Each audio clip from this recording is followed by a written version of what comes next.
think. It is. I don't think you can argue. Yeah. Yeah. But I think it's important.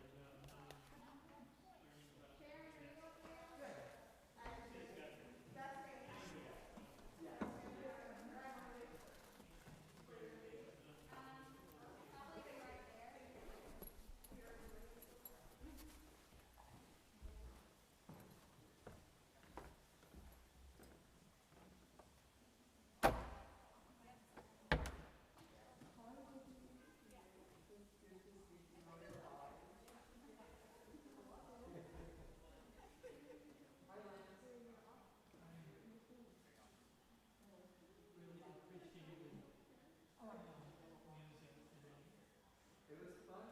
Fun is any afflicted, let us pray. It was nice to have Thursday.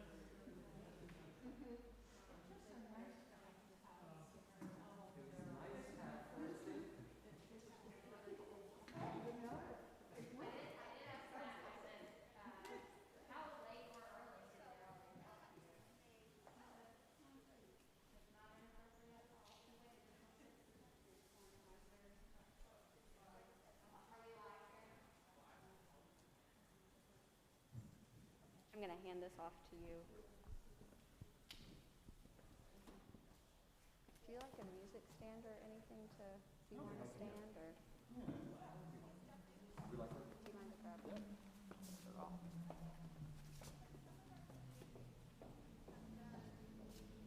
It's our first time doing this. Sharon, are we on?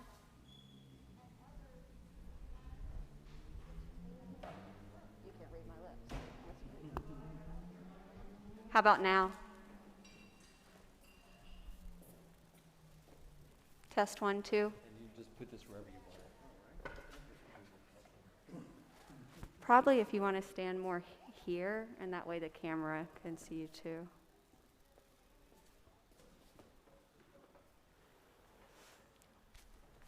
And folks joining us from home, we are just making sure that you can hear us, so thanks for bearing with us.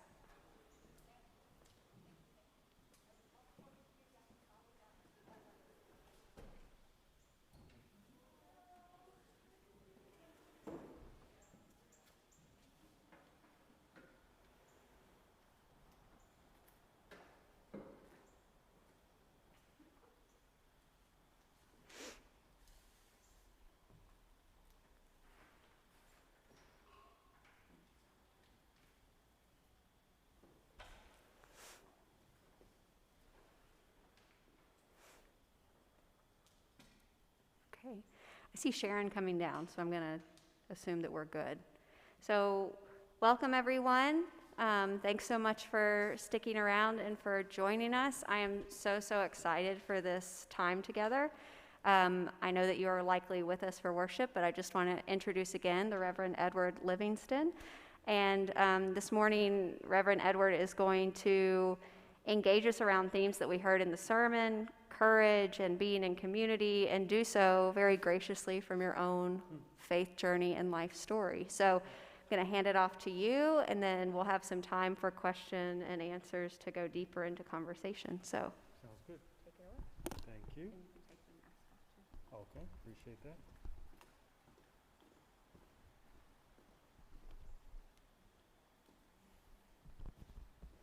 Good morning to you all. Good morning. I'm going to give this a try. Sounds good? Yep. All right. So if it goes flying this way as I move this way, we'll deal with it. So I am delighted to continue in this time of mourning with you, and I want us also to look at how do we translate the best from our traditions into everyday practices, translating the best from our traditions into everyday practices.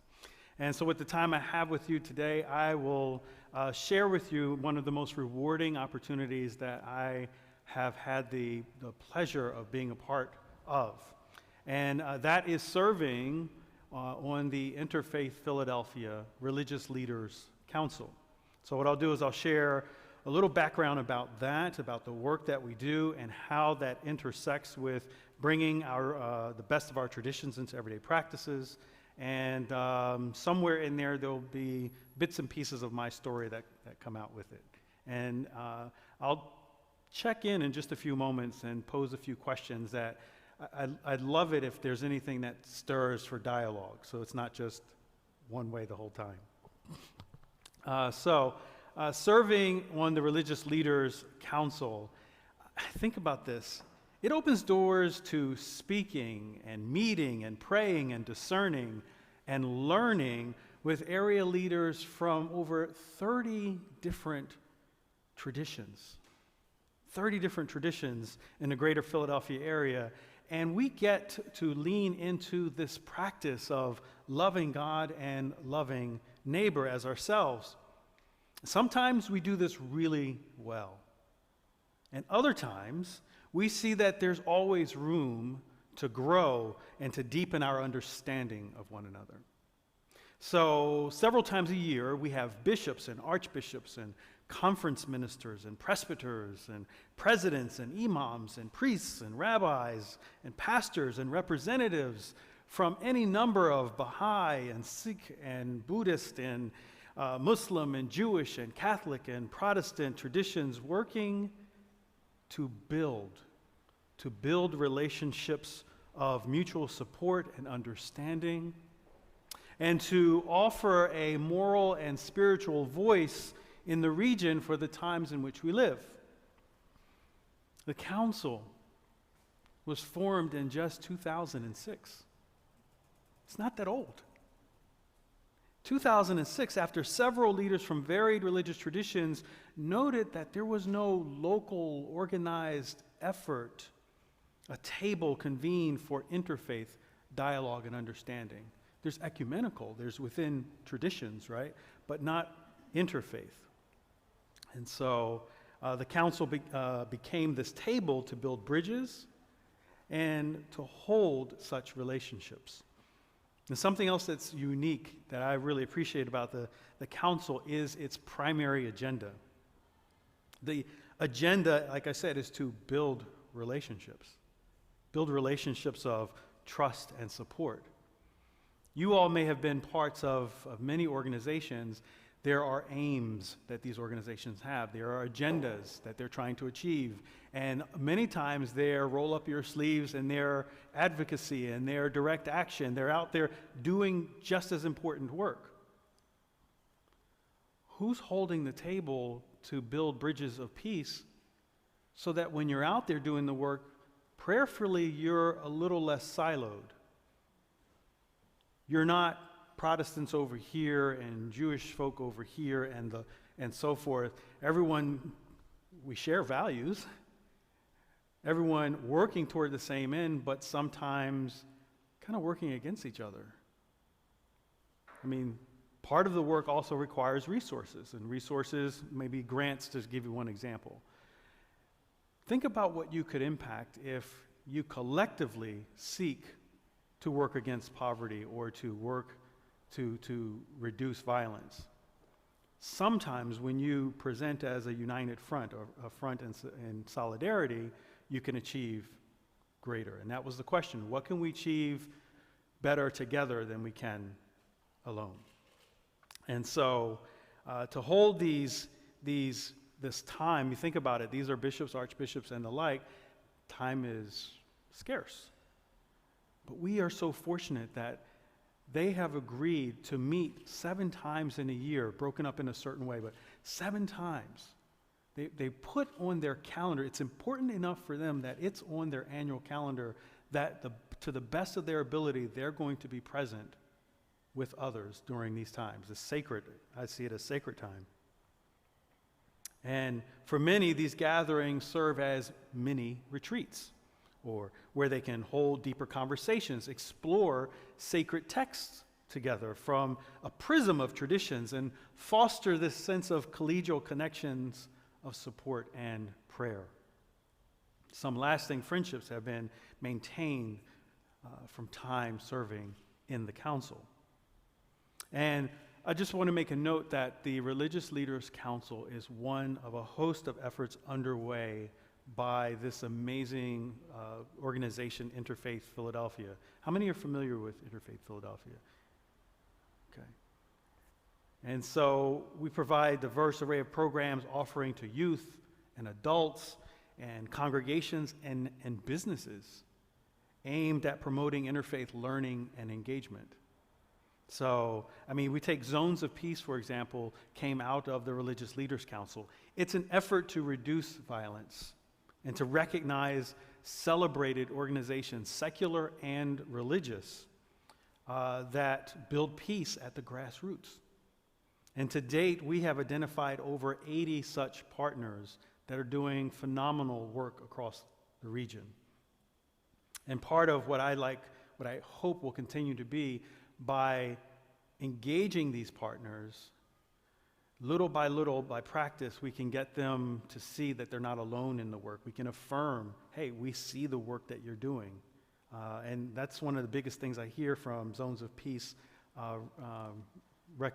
those who are recognized, is to share the core of what they're doing and to get feedback that someone is listening. Usually their nose is to the grindstone, they're just working away.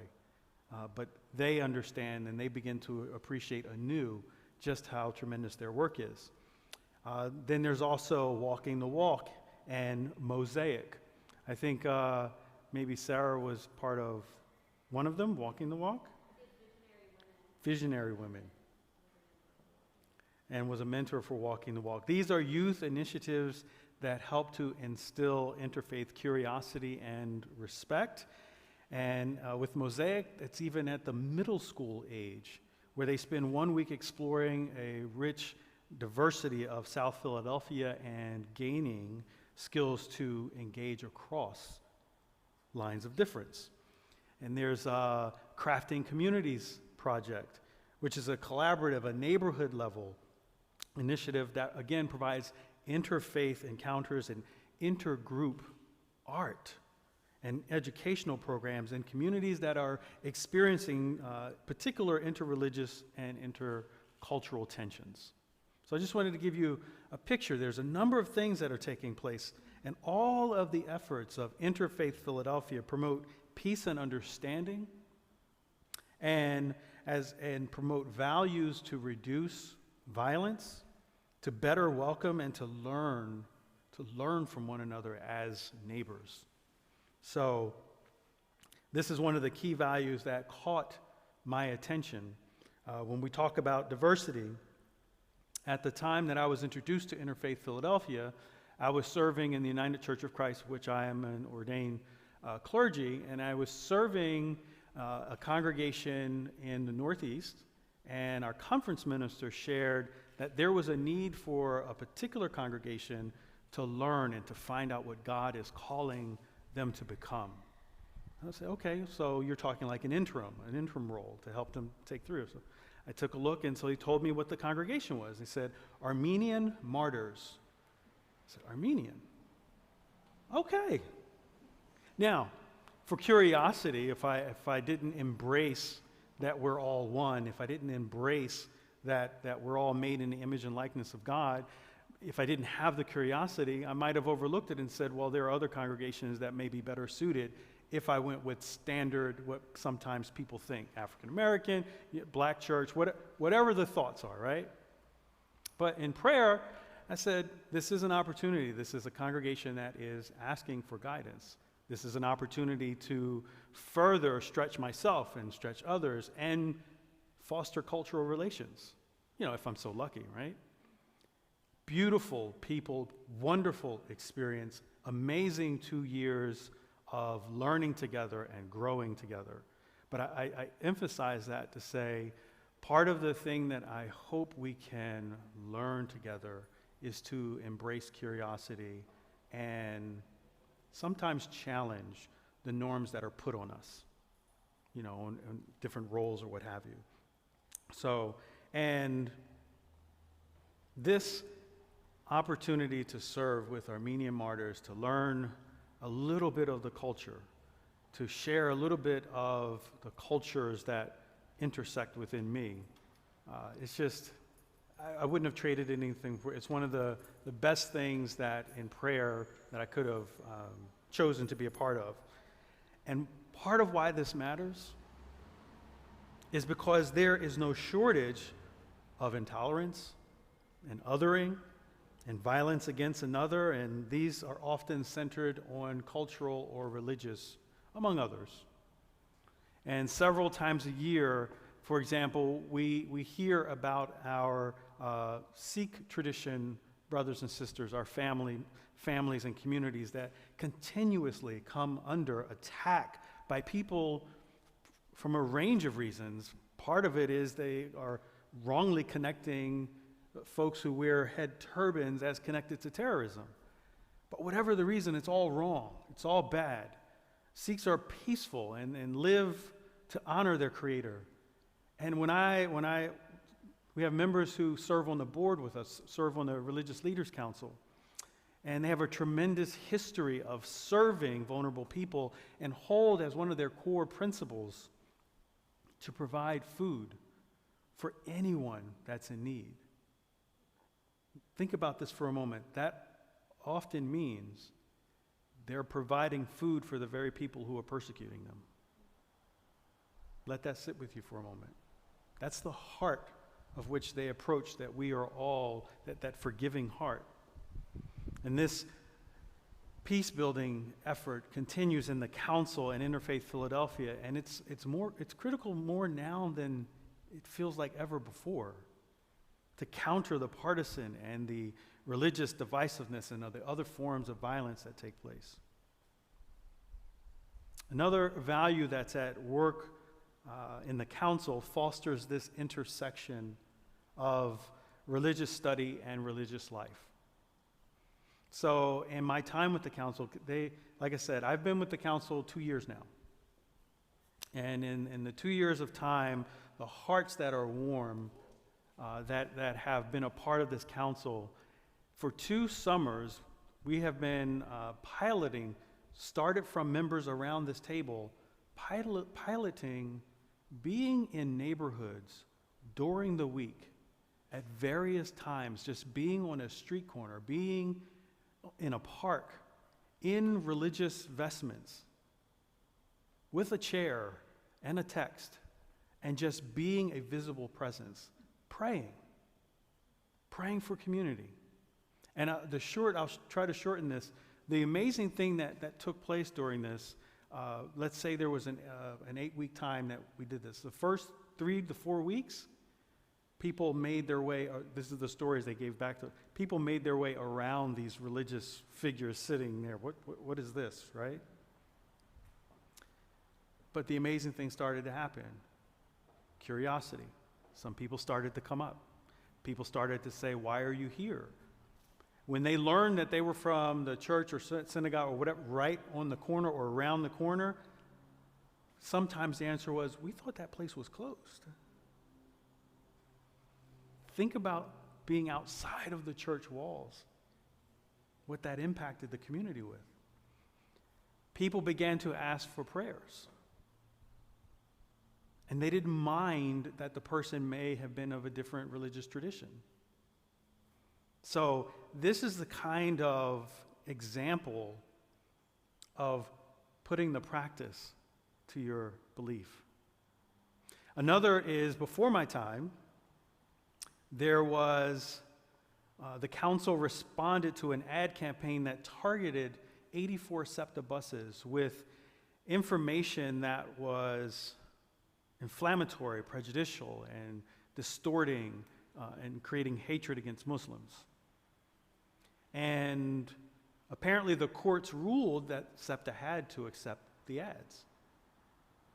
But one of the things the Council did, and I'm sure the Council wasn't alone throughout the city in this, but one of the things the Council did was made certain that from these 30 religious traditions and denominations, voiced that this is unacceptable, that this level of intolerance is antithetical, is against what all of these religious traditions hold as valuable. So there was at least a voice in, or voices in the public sphere.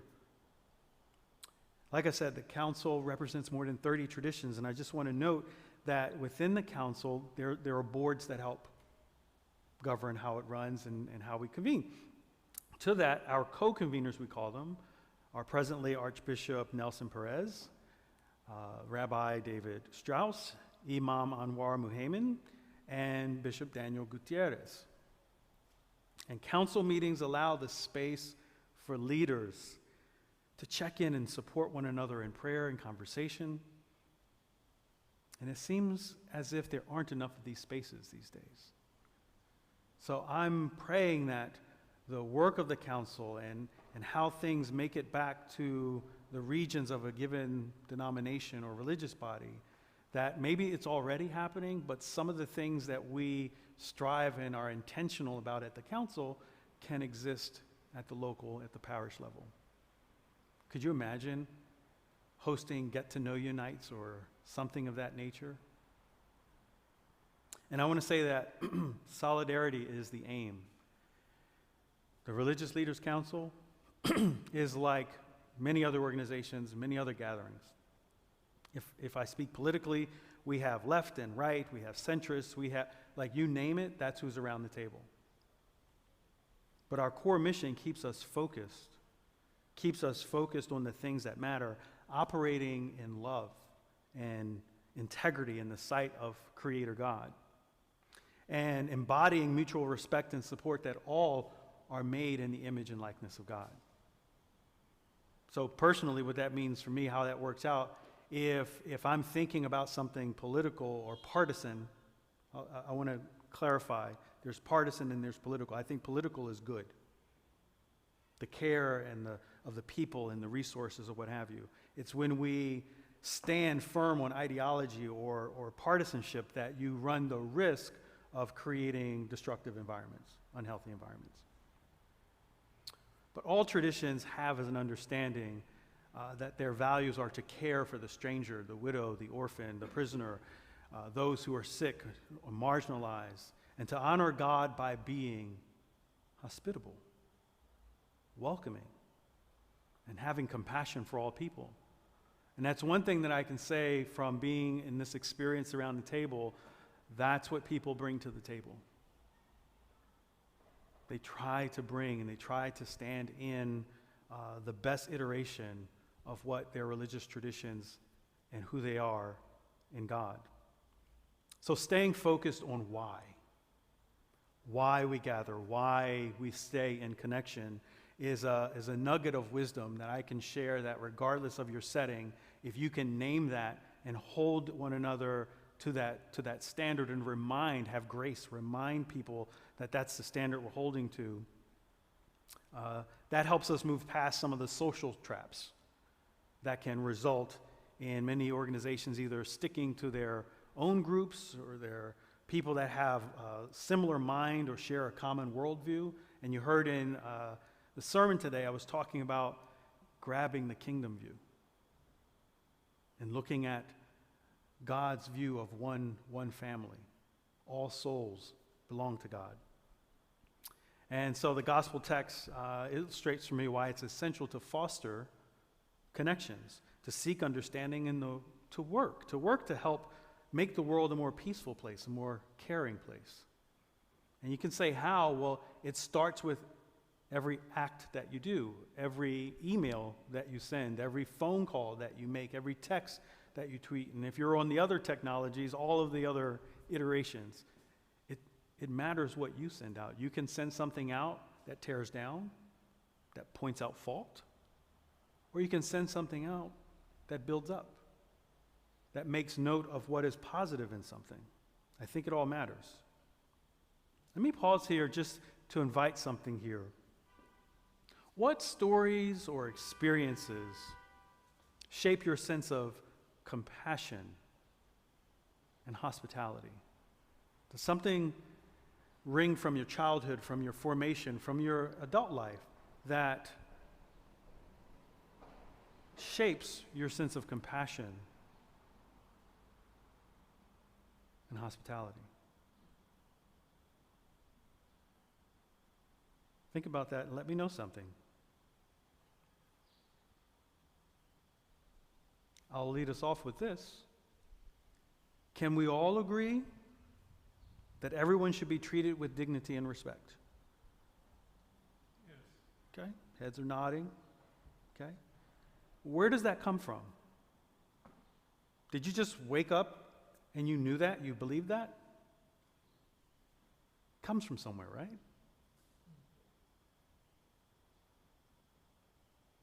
Well, I'll share that I was raised in neighborhoods in Philadelphia, and I learned at an early age that there were residents of the city who didn't like who I am for the color of my skin. It's a reality. I'm so grateful for how the city has been embracing this sense of brotherly love. There's still, every city has a ways to go with this. But I understood that there were threats to our safety and attacks that my family endured. But between my family and my upbringing in the Scouts and my upbringing in the Catholic Church, the local parish that I was a part of, I can share that that helped to instill in me forgiveness, patience, and curiosity. A respect to look at the person and not their actions. And not always successful. Understand that their problem isn't with me, so don't be angry with them. Something else is going on. Again, I talk about how expectations have culturally been set in our country and throughout history. We're reading this book, Caste, right? And so there are things that are in place that are hidden that relegate you, relegate me, using the language of the book, to a subordinate class. And when we can recognize that, it can give us our first step for undoing that, challenging that, being intentional to do something different. So, yes? Speaking of caste, I also have a friend who's Indian, and he's Muslim. Okay. So in India, he faces discrimination between people of the Hindu faith, Hmm. and it can be dangerous. You can get killed. Yeah. And when he was working in Saudi Arabia, there was discrimination with Saudis and being Indian. Hmm. So I mean, like, he's getting it from all ends. Yeah. And so I think, it's perhaps human nature that we've got to be careful about, but also he feels that, government leaders can also kind of fuel that fire, whether you're Democratic or Republican, Muslim or Hindi. Yeah. And so you're at each other's throats while other stuff is going on. You're preoccupied Yeah. with your own divisiveness. But yeah, it's just amazing. I had this conversation recently. Yeah. No, I appreciate that. I'll give a quick recap, and just in case. Yeah. So, I'm sorry, name again? Daryl. Daryl? So Daryl was sharing that as a friend who is both from India and is Muslim. And how, when we talk about caste, that there's a whole other history, older history of caste, different history of caste that exists in India. And he was sharing how his friend is under threat of violence, because depending on the region of the world that he's in, depending on if he's in somewhere in India, the caste, the family that he's been brought up in, and if he's in other areas of the world, it may be because of his religion. Well, in India, it's because And also in India because of his religion, as Muslim. yes. Got it. Yeah. Yeah, that's real. And all I know is from my own experience is that as a Christian, I follow Jesus. And what I read in Jesus, what I learn from Jesus, is that all are accepted. I know the text, no one comes to the Father but through me, yes. But I also know Jesus said, there are other sheep not of my flock. I also know the text that we read today, Jesus said, anyone who's doing this work in my name, receive them. So And I understand that the one I follow was born into a Hebrew family. He was Jewish. And so I know that my Christian faith, my tradition, comes out of Judaism. I have a world to learn. It is not Judaism. I don't practice Judaism. But there's such a rich history that's connected, that informs who we are. And I like looking at how Jesus did something profound when he took the two texts from Deuteronomy and Leviticus, and in teaching, he brought them together as a synthesis that the greatest commandments are to love God with all that you are and to love your neighbor as yourself. And apparently that existed as two distinct, with its own meanings and histories and connections in Judaism. But he says, on this hang all the laws and the prophets. Jesus made them so important that all other laws and commandments rest on these. So I'm guided by Scripture. And to my earlier question to you all, so Micah chapter 6, verse 8 particularly informs my kingdom view. God plainly states what is required of us mortals: to do justice, to love mercy, and to walk faithfully or humbly with God. And just to make sure I got the point, Jesus went in Matthew 23 and 23 and affirmed this when he was teaching that God requires not you to neglect the more weighty matters of the law, but to do justice, love mercy, and be faithful. So in our humble way, I believe we're striving, even as the council, even as Interfaith Philadelphia. I come from a particular Christocentric understanding. But in our humble way, I believe we're striving to live out God's command to love God and neighbors, as we should learn to have love for ourselves. That can be a struggle, to know how to have love for yourself, to not feel shame, to not be saddled. And so our efforts stand tall in the belief that God has not given us a spirit of fear, but of power and love and a sound mind, that discipline that we can read in 2 Timothy.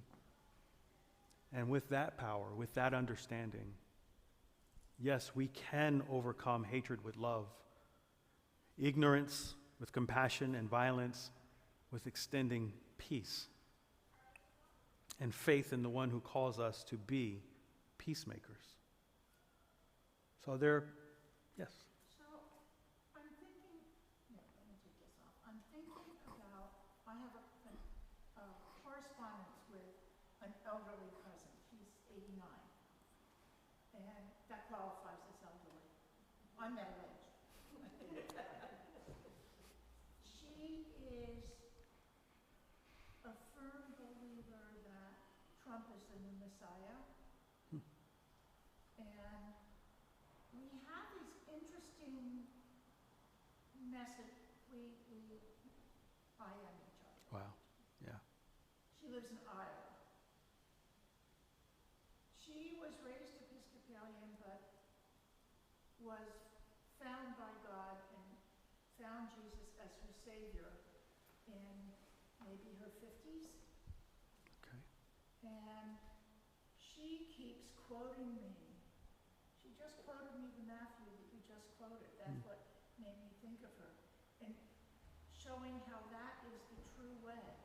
And I will quote it right back at her, meaning that is the true way, and we're meaning something completely different when we're saying it. And we've been batting back and forth with each other for a couple of years now, and we have not been able to find common ground. And it's very frustrating. I'm sure. Because our concept of compassion and love is the same as hers, but somehow the players are all different. I really struggle with it. And how do you even start? Yeah? Well, where I start, before I even engage a person, is I pray. And in my prayer, I pray for understanding. I pray for the ability to resist judgment. I pray for God to put in my mouth what needs to be said. And I'm being real plain. I'm not talking about how to champion and how to really tell someone how they're totally off base. I mean, God, open my ears. Humble me to learn something. Humble me to learn where this person is coming from. Help me love them regardless, as opposed to trying to change their mind. Now, I don't have all the details, but I can picture in my own life, so I'm trying to share what happens in my life with people who are in my life that may be similar. And in my life, there's two things that happen. There's that part of it. Sometimes I step away from the person. I still pray for them. I still love them. But I'm talking about if you find that it's particularly toxic and you can't actually communicate, but you're trying to one-up or whatever. Sometimes it's better to say, I want to be at peace with you, and I want to discuss things that build peace. I want to discuss things that show love. I want to discuss things that can further our connection. Sometimes you have to disengage. I hope that helps. We've been back and forth, with disengagement and engagement, and we agree that we care for each other, so. That's beautiful. It's beautiful that you agree that you care for each other. I repeated that for everyone. Others? What thoughts does this evoke within you? Does it bring up something of how you find yourself loving God and neighbor?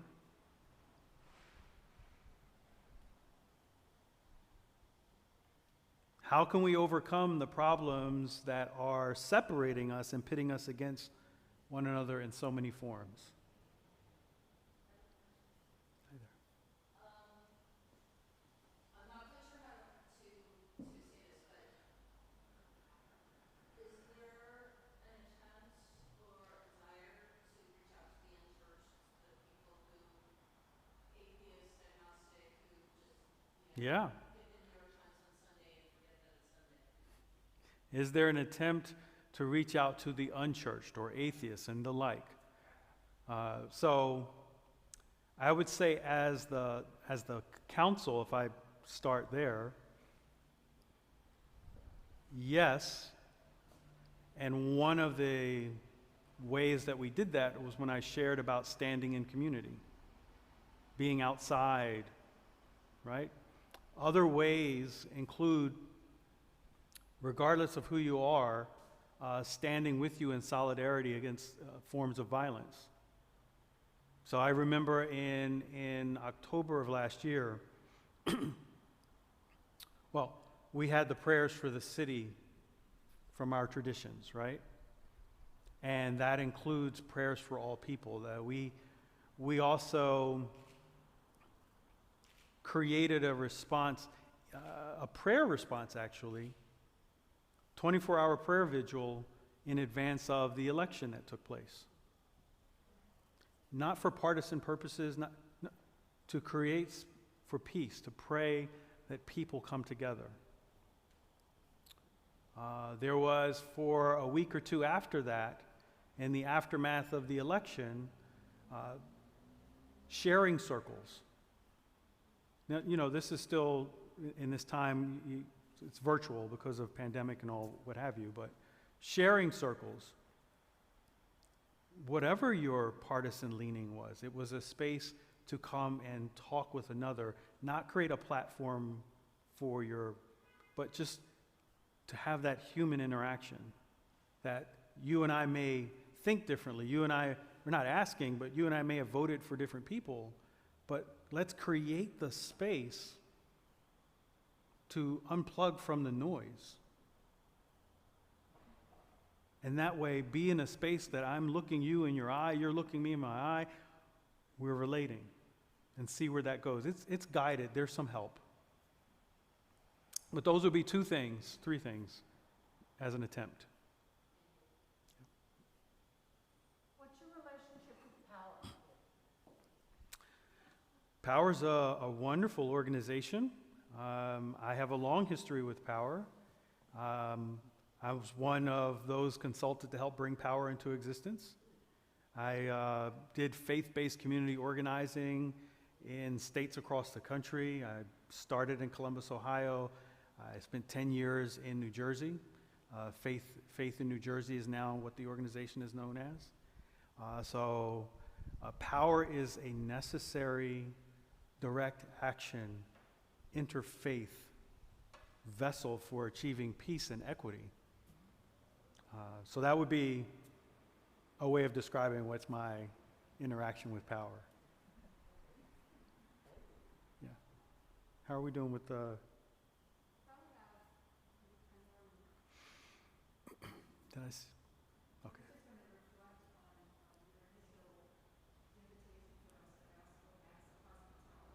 Acts of hospitality?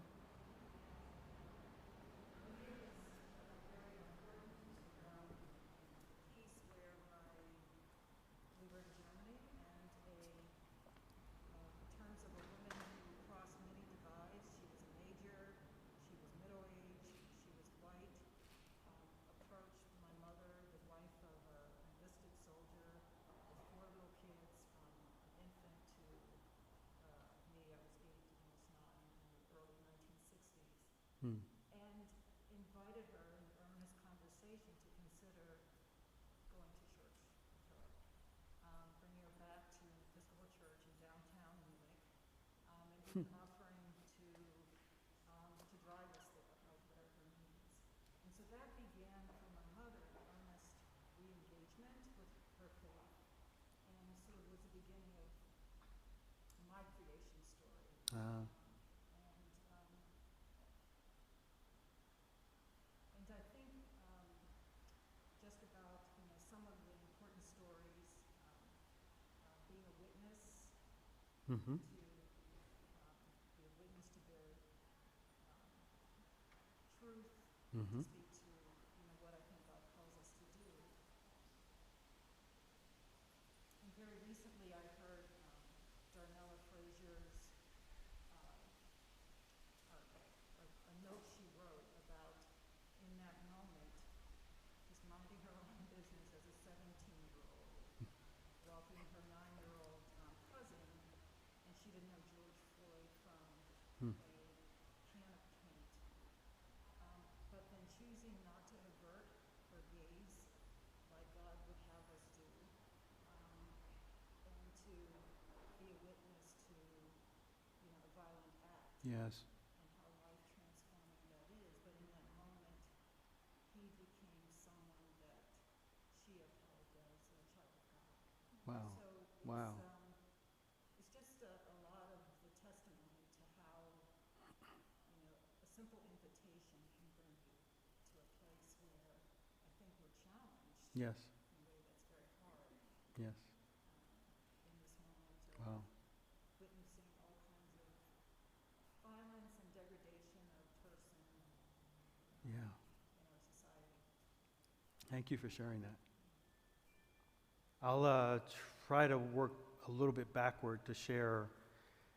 In this day of degradation and violence, it's amazing what the power of witness can spark in another person. My friend here, what's your name? Sherry? Sharon. Shared how she remembers how an invitation was extended during her childhood in Germany from a neighbor, not even a neighbor. She wasn't even a neighbor, but she was a major. But this person extended an invitation to come to church to your mother who had 4 kids with her. The relationship wasn't there, but the major sought and thought to extend and say, hey, would you come? And that embarked your family on a particular faith journey of hospitality.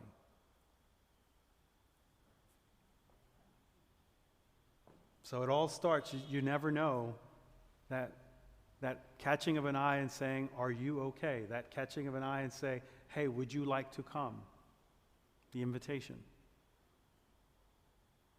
can be the start. I'll leave with closing in this way. I also asked the question, how do we overcome the problems that are separating us? And a way of phrasing it is to dare. And from our mantra, if you will, as Interfaith Philadelphia, is to dare to understand. Dare to accept whose you are. Dare to reimagine. That's what it's going to take. What would you dare to reimagine so that the violence, the harm, the withholding, the excluding, the subjugating, the disobedience, the ego, what would you dare to reimagine so that we're bending weapons into implements of peace? Words matter. We're choosing our words and building peace. I like how within Interfaith Philadelphia and daring to understand, there is an essential practice for the interfaith traveler. It's called the passport. Are you familiar with the passport? The passport carries with it these tools that can help guide any of us. Curiosity. To venture out. To welcome in. To stand tall in your understanding. And to stand with those you encounter. It reminds me of the words that God has for us from Jeremiah 29. For I know the plans that I have for you, declares the Lord. Plans to prosper you and not to harm you. Plans to give you hope and a future. There's so many ways to unpack that. Eternity with God, future. There's so many ways to unpack that. But I believe God continues to speak to us and longs for us to remake these instruments of violence into implements for peace and healing. And I believe that we are invited to place our hands on the plow and to walk together in each other's shoes. See, that's the other thing that happens when you take a moment. You open that vulnerable space to be able to walk in another's shoes, to appreciate hardships, to appreciate the joys and the diversity with which we were all made. And I believe when we humble ourselves enough and venture out from these bubbles that those around us are trying to force us to live out of, trying to shape narratives that it's an either or, when we can venture out of our safe spaces and welcome in those around us, we can learn to stand with them and they with us, and that is the beginning of peace. That is the beginning of mutual support and respect. There's much more I would share with you, but I think this feels like a good space to say thank you for your time. Thank you for listening. Thank you for sharing.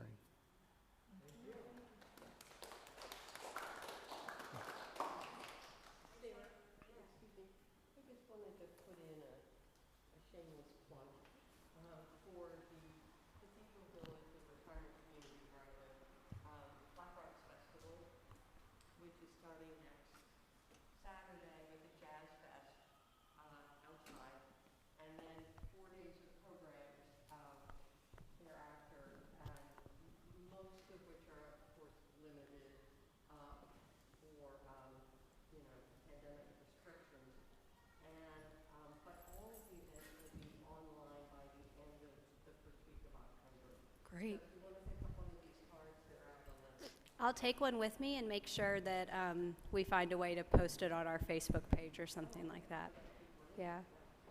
So I just want to thank Reverend Edward again, and our friendship has been such a blessing. And if you're interested in learning more about Interfaith Philadelphia, please let me know, and I'm happy to connect you or tell you more about my experience, but you don't need to be a faith leader to be more involved in this organization. In fact, having more members of faith communities and congregations really enriches what we're doing. But thank you so much for sharing so vulnerably and courageously and authentically. And I think what I would say is, don't be surprised when we go to the Religious Leaders Council meetings, just sitting around the table with people who I don't have to sit around the table with softens your heart and opens your mind in ways that will always catch me by surprise. And so thank you for holding that space for people, and just for yourselves, don't give up what kind of space